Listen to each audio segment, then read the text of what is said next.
अगर किसी व्यक्ति को खर्राटे आने की प्रॉब्लम है या स्नोरिंग की प्रॉब्लम है, तो क्या इस तरह के पेशेंट को एक्सरसाइज करने से फ़ायदा मिलेगा? कौन कौन सी स्पेसिफिक एक्सरसाइज से उनको फ़ायदा मिल सकता है, आज जानते हैं। अगर किसी व्यक्ति को खर्राटे आने का प्रॉब्लम है, तो ऐसे व्यक्ति को ज़बान की यानी टंग की मूवमेंट की एक्सरसाइज करनी चाहिए, थ्रोट की यानी गले की एक्सरसाइजेस करनी चाहिए, जॉ की यानी जबड़े की मसल्स की एक्सरसाइज करना चाहिए। इसके अलावा थोड़ा लॉन्ग ड्यूरेशन तक बोलने से या गाना गाने से आपकी एयरवे मसल्स की ताकत थोड़ी इंप्रूव होती है। इसके अलावा आपको ओवरऑल बॉडी की भी एक्सरसाइज करना चाहिए, रेगुलर कार्डियो एक्सरसाइज करनी चाहिए ताकि बॉडी वेट कंट्रोल हो।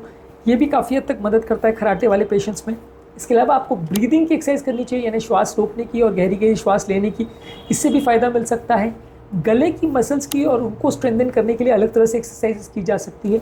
मानसिक तनाव और या मानसिक तनाव या मेंटल स्ट्रेस को कम करने के लिए योगा मेडिटेशन करने से भी फ़ायदा मिल सकता है। ओवरऑल कंसिस्टेंटली अलग अलग तरह की एक्सरसाइजेस खासकर गले की और मुंह की करने से ओवरऑल कंसिस्टेंटली यदि आप अलग अलग तरह की एक्सरसाइजेस खासकर गले की और मुंह की एक्सरसाइज करते हैं और वजन कम करने का प्रयास करते हैं एक्सरसाइज द्वारा, तो खर्राटे की प्रॉब्लम में आपको सिग्निफिकेंट फ़ायदा देखने को मिल सकता है।